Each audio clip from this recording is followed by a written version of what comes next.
Welcome aboard, everyone.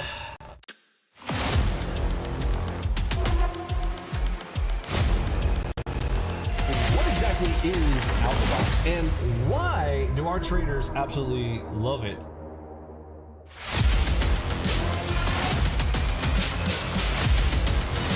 Michael Oathrew.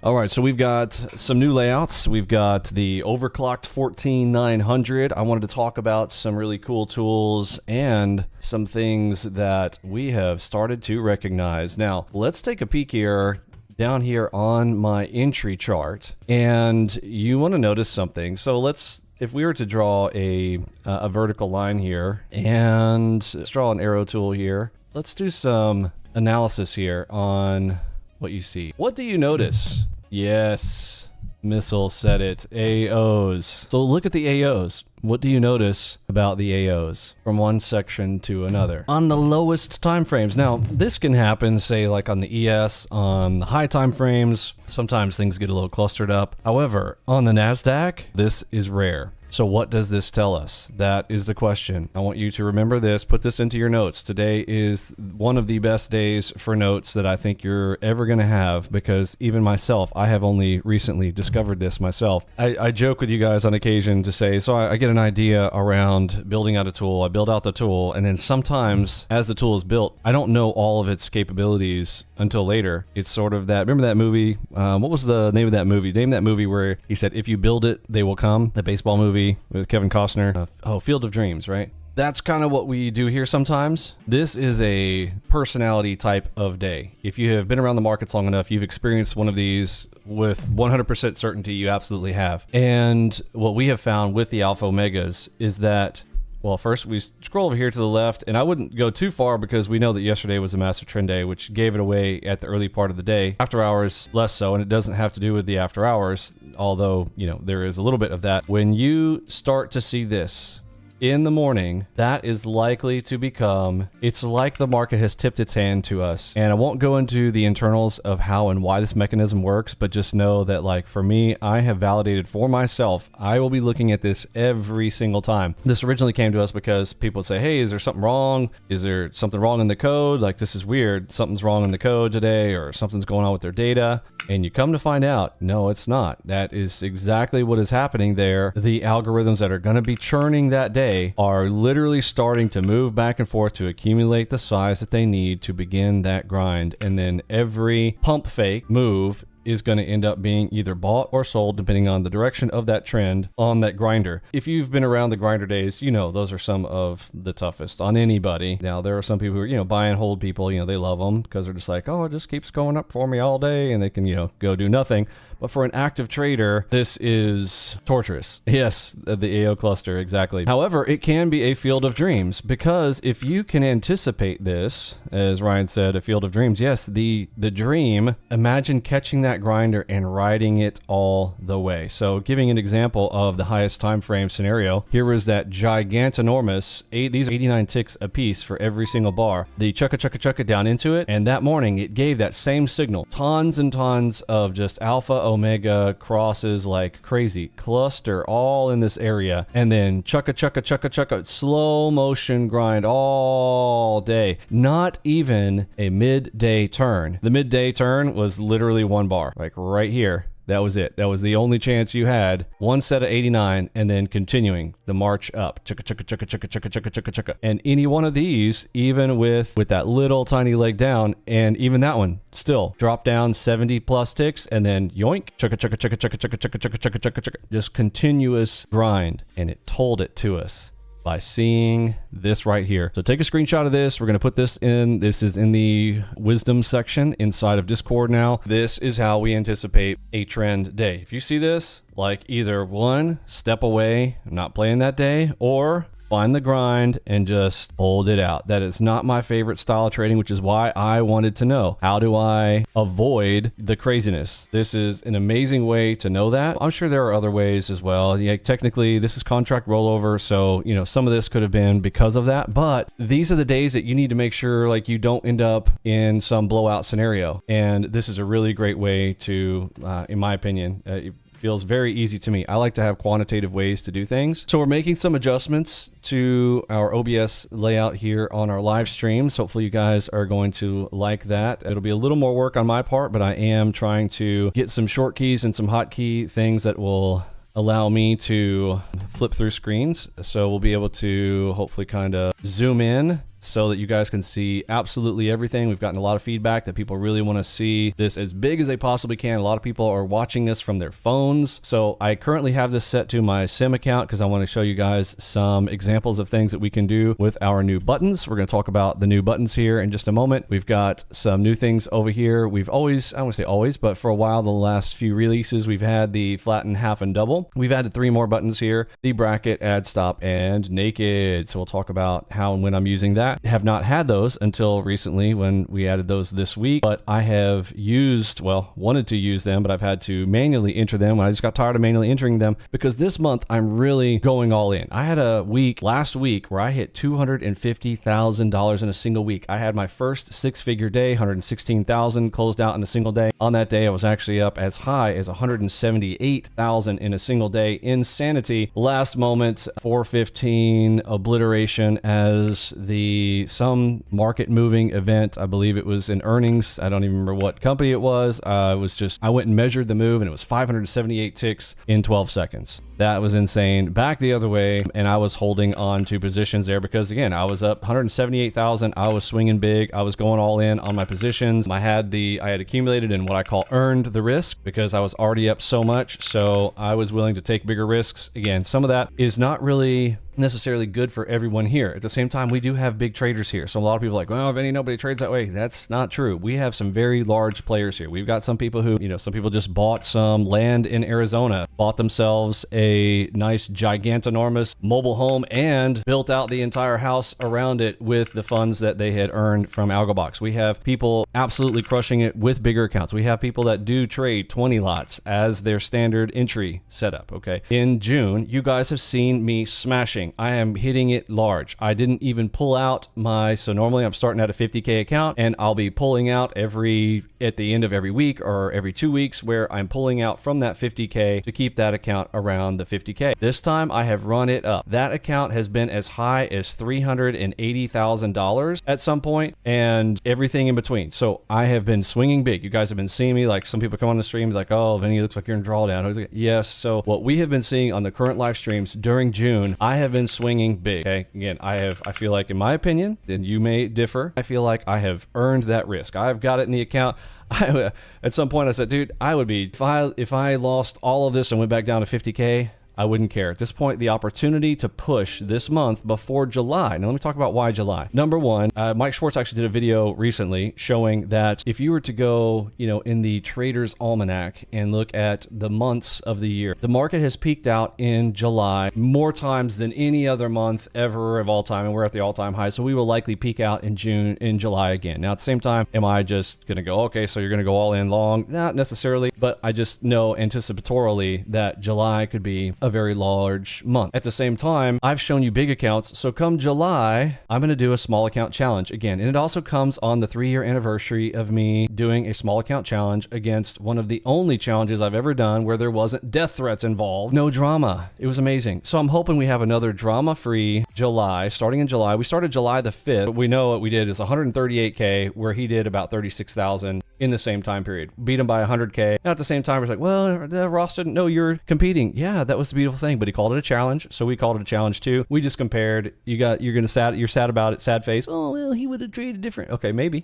But all we did was go out and showcase our tools working in a small account. He said he was going to start with 2,500. I've told you guys, 2,500 is the absolute minimum, straight up, and not do a trader funding program. 2,500 is the absolute minimum because that allows you to trade 5 contracts of the $500 per contract margins on standard discount broker. So I know that's a mouthful, but all that to be said is that come July, I'm going to do another small account challenge. Who's excited about that? So guys want to see us do it is much easier to trade on a large account. I've said that before. Everybody should already know that. If you don't know it, there it is again. Here today, we'll talk about it. Much easier because you don't have to be as precise. You can get away with some wiggles. You can get away with some drawdown and positions coming back for you when you've got size. When you have a small account, you can't do that, right? So we've done a small account challenge before. It's a different style of trading. If you guys have seen me trade small account, it's rare. I don't do small account very often. At the same time, I also don't go all in very often like I have gone here in June to solidify and make the point. So come July, you're going to see a different style of trading from me. So bear with me a few more days. We still got about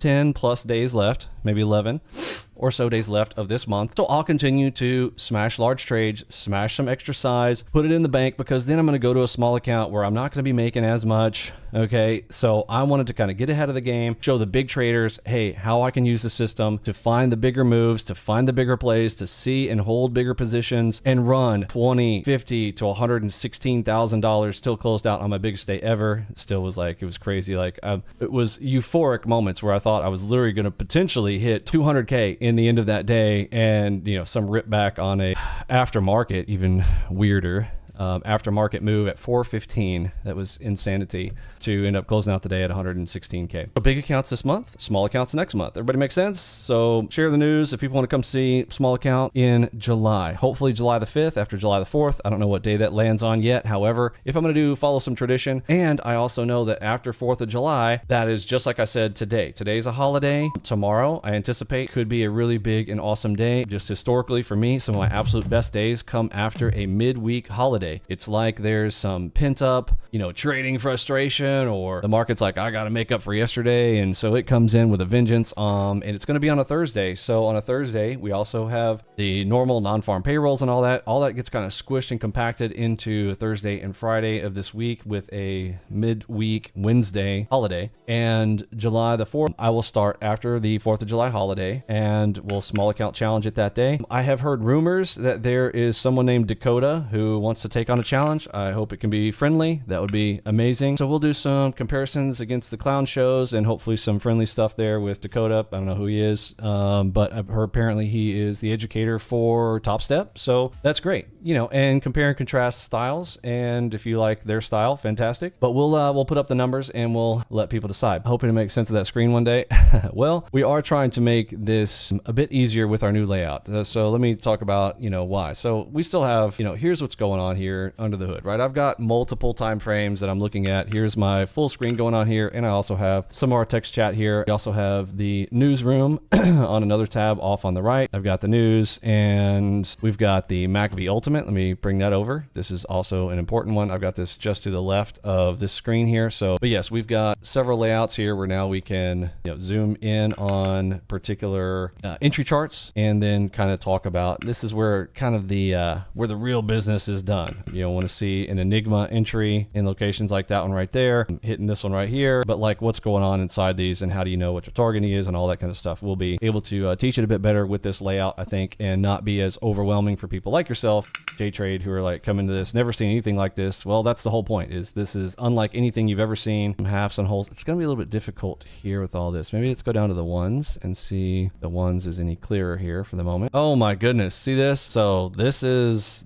what I'm talking about. This would be establishing trend. Whatever way it's grinding, it's just going to continue to do that grind. But first, let me showcase through on some of those new features. We will also be showing off the trade copier a bit more as well. Some people don't know that there is a trade copier now inside of ALGO. How many of you guys are using that trade copier? Do you guys like it? I've heard really good things from performance side from everybody, you know, not even if you're not even on a 14900 like I'm on now. But speaking of performance stuff, I'm going to show you guys some really cool stuff. I've got 3 new application tools here. Let me kind of pull these up here for you. This one is called Hardware Info. You know, these things are not easy to deal with. I spent way too much time trying to figure out and deal with the overclocking and all that other kind of stuff there. This is called Process Lasso, and I'm going to talk to you guys about how cool this is. You can set your NinjaTrader to automatically go to high priority and go to performance cores without doing anything crazy. So Process Lasso, without having to deal with all of the stuff inside of your BIOS, this will automatically assign executables when they launch. Super cool. Quick CPU to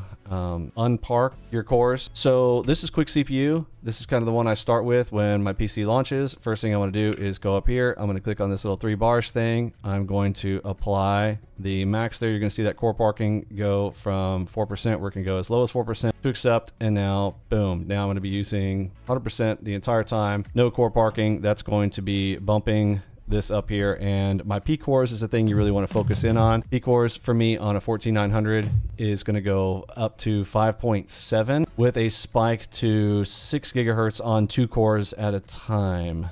Is complicated, which is why I just want to use software. You guys know me. I like to simplify things instead of complicate them. And now, even right now, as I'm bumping this up here, I'm getting, you know, I'm getting that 5.7 across the board on all P cores. If you want to zoom in, and you can see that on quick CPU, very easy installation. Get your quick CPU and then click that button to unpark your cores on any of those, anything 12900 or above. Trade copiers work well. Just one thing, because Apex, for example, wants stop losses on the trades. Would it be possible that the stop orders are actually copied to the other account? No, Gallus, that's actually not necessarily fully true. It is just a matter of, if you have some big loser where you've added to position, they're just trying to get away from CTA bots. If you don't know what a CTA bot is, again, it's basically dollar cost averaging. CTA is the dollar cost average bots, where they're continuously adding to position using the entire account as the stop. It does not matter. And if you have a bracket on using your leader account, and your leader account has the bracket there, and it hits that stop, it will close out the other positions as well. It's not that you had a hard stop in the market. They're not being like, does every trade have a hard stop? No, it's, did you close out the position after less than a 3-to-1 is their whole rule thing. Now, at the same time, I'm not going to speak for them. I'm not going to, you know, Daryl can decide whether you're going to make money or not. Okay, I don't like that about the whole trader funding thing, but it is what it is. That's what you get. There's pros and cons to everything in life. Trade copier is excellent. Awesome. Happy to hear it. Works like a charm. Thanks, Brandon. Appreciate it. On sim, stops are local only, right? That's correct. That's correct, George. However, if they're live, if you're in a live market on a live account, those bracket orders actually exist on the stock exchange. And now there is an option inside of NinjaTrader. You have to go in there and turn it off. And they actually even say right now it's experimental. They can keep it local to you. If you're one of those people who, you know, are nervous that your stops are being, you know, chased, then you can have it executed local as well. It's local OCOs. Gallus, well, then the copier is great, saving the money for Replicanto. Yeah, there you go. And again, those other Replicantos and some of the others, they have other features. We're not saying that we're the absolute best overall, everything. We would need to, I personally would create multiple trade copiers if I was wanting to do what they're doing. There's some things like, okay, if you take an entry on the NASDAQ, then execute it on the micro of the NASDAQ, MNQ. Like, there's some weird translation thing. If I take 10 contracts on my main account, I want to take half in my others. Okay, all those little weird features. I don't even know. I don't understand what the strategy is with people doing those things. I'm sure there's some strategy in there for it. I don't take the time to bother. If I want one contract, I want one contract. I want 2, 2, 3, 3, 4, 4, 5, 5, etc.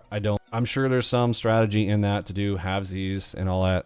Our system, you know, I didn't design it to do that. It is just straight 1 for 1. You enter on one, you get it on the other, straightforward. So from a performance perspective, we had the least amount of code effort in there, which means the maximum amount of performance. Everybody understand that? So less features, less things to do checks on, and less things to move around, less moving parts, data inputs, less data feed information, just straight to straight. You get one on one account, it's getting it on the other.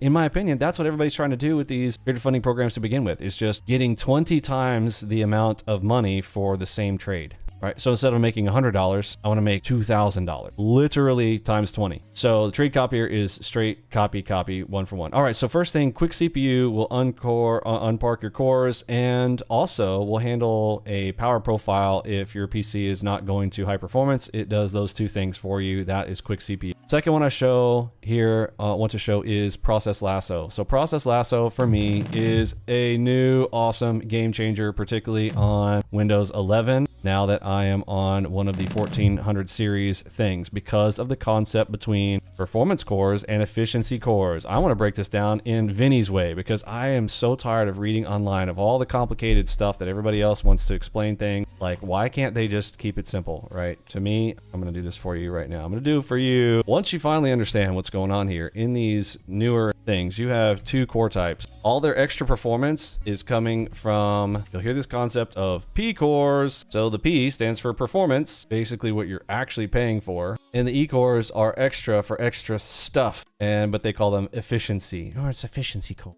Well, efficiently, I mean, I want my PC to run efficiently, but yeah, they use that concept. It's basically econo. Don't save my energy. Don't be fast. Okay, these are significantly slower. How do you easily make this happen? Well, you can go in the BIOS, and well, you can go in the BIOS and you can like tweak those out, and you can I still want the E-cores there to run things like my OBS and maybe run my music running in the background, my browser stuff. Okay, now let's talk about, I'll start with the lowest. So for instance, for me, the E-cores in these run at 4.4 gigahertz. Now you guys know my thing. What if I told you the lowest for our system, if you want it to run at its beast mode, what's the slowest we want is a 4.5 gigahertz, right? So I don't want NinjaTrader to run on the E-cores at all. So first I'm gonna start with the concepts, and then trust me, I'm gonna show you how easy this is to do this. I know it's gonna get complicated right now, but follow through.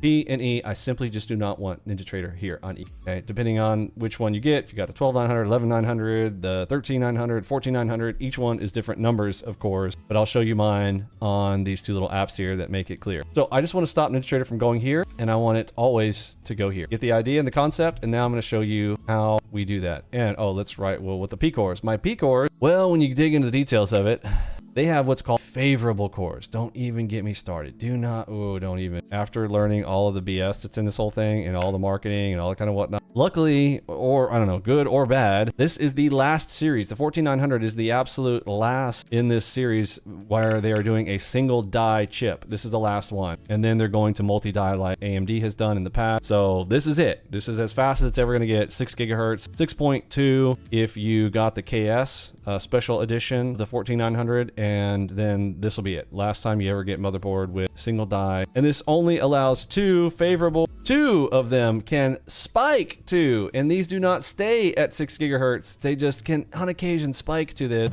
And yes, for all the people who are like, well, you got to undervolt it, Vinny, you got to undervolt it. I hate all of you. I literally hate all of you. Well, you got to undervolt. Like, oh yeah, that's a thing. Oh yeah, everybody knows how to do that. So they say, well, you can still achieve that by undervolting, so don't have the multiplier as high. Why not just say, and then say specifically, like down the multiplier by how many volts? Like be specific. Is it 1 volt? Is it 2 volt? I don't even care. I'm not even going to play around with it. I'm done with it. I'm not even going to try to deal with it. I'm not going to try to keep it up there at 6 gigahertz, but it only allows you to pop up on 2 of those at any point up to 6 gigahertz. So now that all the nerds are satisfied and I have pissed off everyone, I want to now, how do I force NinjaTrader to only use my P cores, Vinny, right? That's the question. Oh, don't worry. Process Lasso comes to the rescue. Very cool app. All I got to do is come here into this little mid section here that looks like your normal Process Explorer. I'm going to move this over here to the right so you can see it. And I am going to scroll down until I see NinjaTrader.exe, which is currently running. This should look familiar, kind of like if you were looking in your task manager to go, I want to kill task, right? There it is, NinjaTrader.exe inside this little mid list here on all your processes. I'm going to right click NinjaTrader executable. CPU priority, first thing at the very top of this list, there is current and there's always. Well, don't we want to always? All right, so now right click, set priority, always. See, there's current, set to high, always. That's because in here, I went to always and I set this thing to always be high as a kite. Okay, so here we go, bright mode, set priority, always, and I'm gonna set it to high, done. And this cool little feature down here, Windows those dynamic thread priority boosts enabled. So this happens to deal with that whole favorable thing that I told you about earlier, that it can dynamically boost certain things. Yes, I want that enabled so that it can potentially go up to 6 gigahertz, but if it gets 5.7, I'm happy on the P cores, right? So boom, high priority number 1. Now you're like, Vinny, I already know how to do that. Yeah, but let me show you the cool part. Affinity. A lot of people don't know what affinity is. This is the magical word for what we want to do. It's called affinity, and we want to set the affinity to always use certain CPUs. And I'm going to right click and I'm going to go to set CPU affinity, and I'm going to do always. And at the very, very top of this whole thing, I want to click on select CPU affinity. Select CPU affinity. Okay. When you do that, it opens up a new window, because this is weird for me. Originally, I was like, okay, it's making me click each one of these individually, and it kept going off, and I had to do this over and over. Well, when you do select CPU affinity, you get this nice little checklist. And now I'll zoom us back in. So now once we are in this CPU affinity, they've got some really cool buttons right here. Look, there's a P cores button. Finally, somebody figured out what we wanted to do and make it easy. Thank you very much. Yes, I want to P core this thing. Boom, click on P cores, done. Watch, if I click E cores, you see how it shifts the list? There's your E cores. And yes, remember how I said there's a lot of them? There's 16, but they start with 0. Don't even get me started on the whole like, oh, we're coders, we start with 0 because 0 is the first number. All right, so CPU 0 through 15, I want them here, and it's as simple as click on P cores. So guess what? NinjaTrader is now going to always do that. Now, I've also created a cool little thing. If you want to be in there and be cool like me, I went CPU affinity, always gonna go into select CPU affinity, and I gave it a name. So you can imagine one of them is Ninja VM. I wonder what OBS might be. I bet Vinny probably took the OBS and set all of them to be on the E cores, I bet. Is that what he did? Yes, that's exactly what we did. So I created 2 profiles to split stuff off, OBS and other things. I put music on the E cores. I put my browser with my news, the other one. But the main thing is just at least that you get NinjaTrader up on the P cores. Make sense? Okay, so that is setting the affinity. Very cool little app there for Process Lasso. So let me show you kind of on OBS. Again, those who are like, Vinny, well, I don't want to use up my CPU to record my stuff. That's why I don't record for you. And I'm like, okay, set the affinity. Cool, no problem. OBS, that's our recording tool, right? So always. And if I go up to the very top, you notice all these have E's next to them. They're already checked. I just set my, and by the way, it does this all the time now. So, and you can do that with any apps on your PC. So any other apps that you want to, you know, put a little bit slower, 4.4 gigahertz is still fast. I mean, that's not slow. So it's a great processor. But if I want NinjaTrader all the way up, you know what I'm saying? CPU Z, I don't know why all the overclockers tell me to go do this. I think it's because of this one feature bench right here. You can run this little bench test thing. I can click on bench CPU, and all of a sudden you'll see your cores run up real fast. Mine are kind of 5 maximum, is that average 5.6? Yeah, so ours are staying up pretty good. But if I wanted to make sure it did it, I could click on this bench. I don't know that you really need the CPU Z. I would make this one optional, but there is a really cool thing. Go right here to bench, and if you want to run yours, you got the stress CPU, very easy to use, and then bench your CPU. If you want to see what I'm going to show you next to run this thing up, that's going to be this app called Hardware Info. Now I can see, if you look real closely, we go from right here, there's a line from P cores, and you'll see these running at my 5.7, right? And then these running at, looks like 4.2, but you'll see max, they were hitting 4.4. Again, they still kind of reg themselves down a bit, and I don't like that they ramp up. And yes, you can tweak and you'll go crazy on it if you want, go into your BIOS and all that, but just XMP level 2 turned on in the BIOS for full overclocking, left everything else stopped, and then use these apps to make sure that NinjaTrader was. So all the new features and stuff that we talked about in the video, I know this says 996.2, but we're currently on 996.3. The last 2 on this list here are 2 new features. Everything else was more of a bug fix for things that we had already put up in here. Everything from the time regions, the fiddle zone now has additional features for you to change which MacVU ALGO bar level that you want to put it on. So that can be helpful for, say, the ES if you want to be different than the NASDAQ. And you know our suggestions are set up there on the left-hand side of Discord if you want to look into those. Or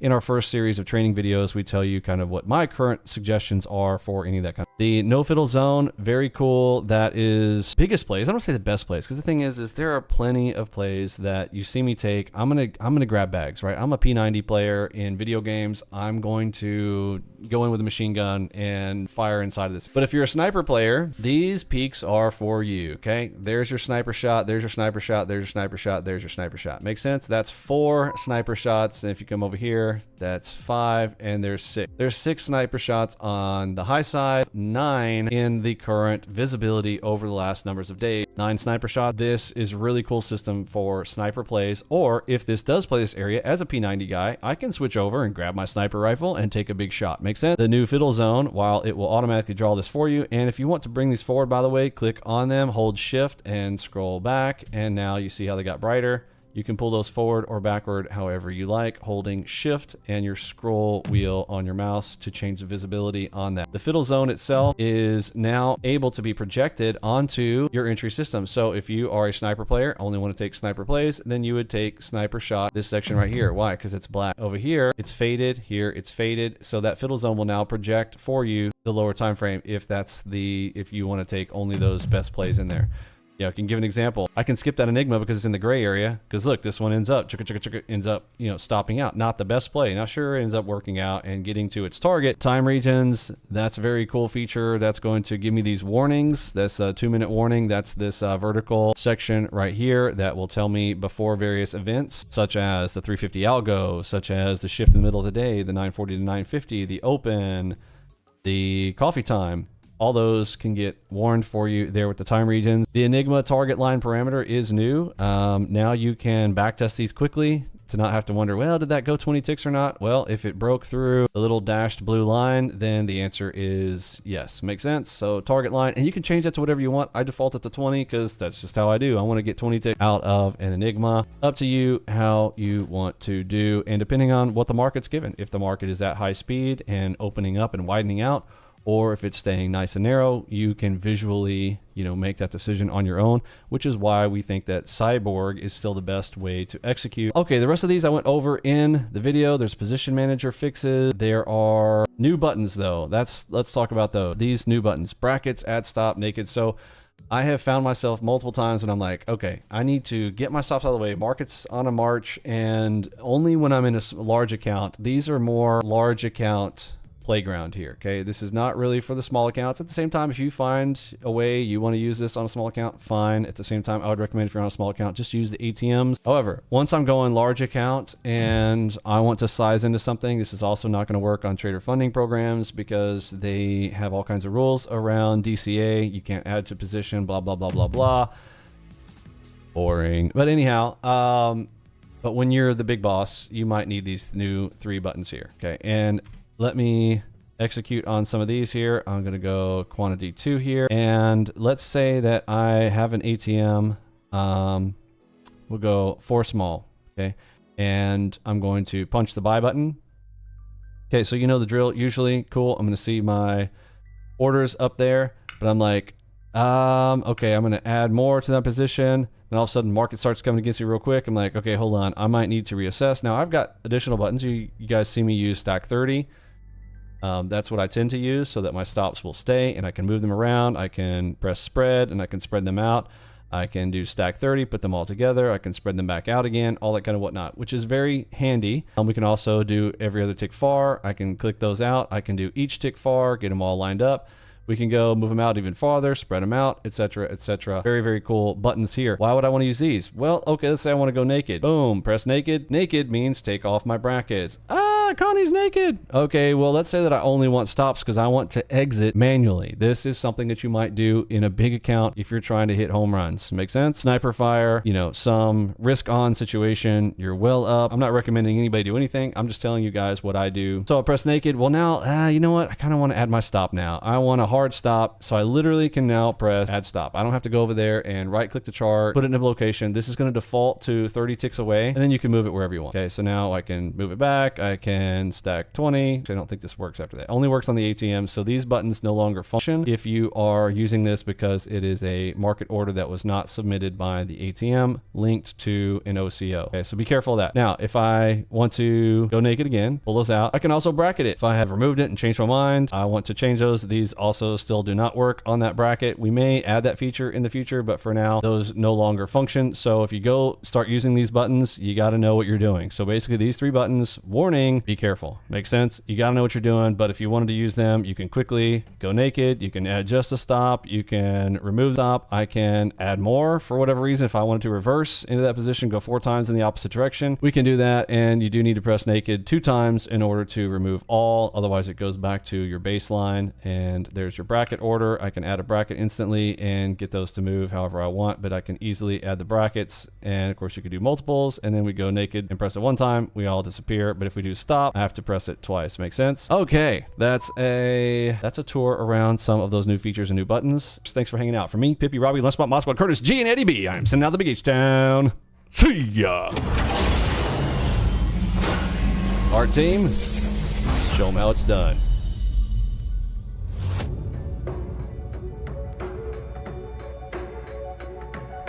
The old adage where, the individual investor doesn't have a chance because the institutional investor has better technology, better information, and, more money and better opportunity, I don't think it's real anymore. I think the edge is on the individual investor because they're small, they're nimble, they can trade, they can use, they have better front-end technology.